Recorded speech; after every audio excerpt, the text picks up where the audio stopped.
Мерки топло-ладно, купување на социјален мир, рекордно задолжување, едва по некоја закрпена дупка на автопатите, обид за распродавање на енергетските ресурси. Вака изгледаа 7-годишните тргни застани економски политики на СДСМ и ДУИ. Дојдоа на власт со критики дека се крадат парите на граѓаните, дека ќе донесат повисоки плати и подобар животен стандард. Нудиме нова македонска развојна економија заснована на нови технологии, одржливост и човечки капитал. Како дојде животот, така граѓаните секој ден беа на улица барајќи плати и достоинствен живот.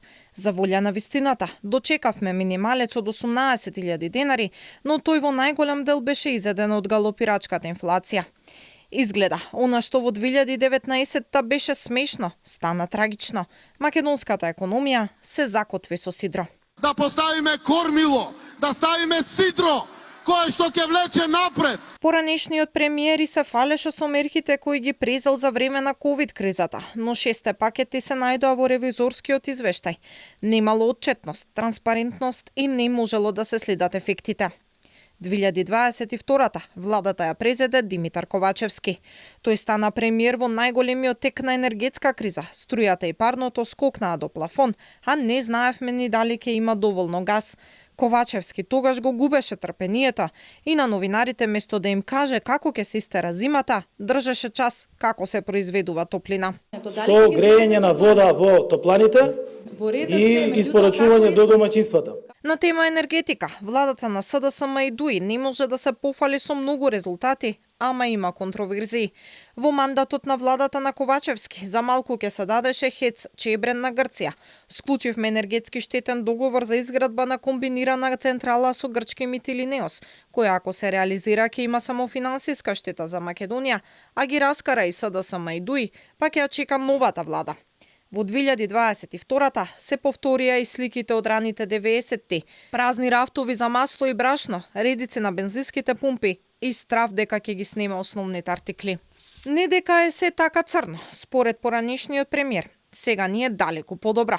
Ако заработувате минималец, може да јадете квалитетен бурек. Или ако во бурек сакате да пресметате, во тоа време со една минимална плата можело да се купат 170 четвртини бурек, денес можат да се купат 270 четвртини бурек. Додека граѓаните се мислат како ќе го поминат месецот, владата пари не жалеше за тендери и договори. Години поминаа, нов автопат не видовме.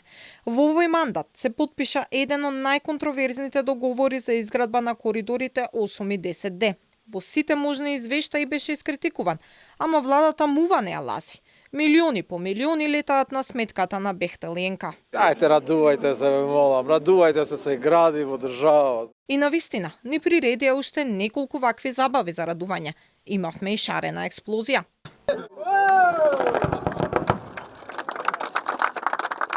Ама автопат од Охрид до Кичево уште немаме. А ни одговорен зошто 57 километри се возат како ролер костер.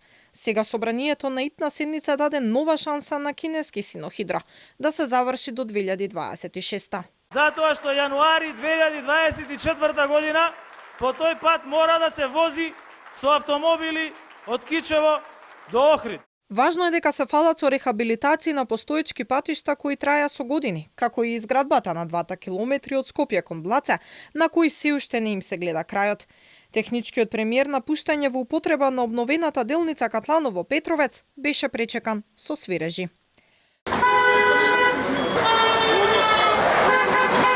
Освен по огромната инфлација и енергетската криза, 7-годишното владење на СДСМ и ДУИ ќе биде запаметено и по бројните протести. Буквално сите беа на улица. Работници, административци, синдикалци, пензионери, земјоделци, студенти.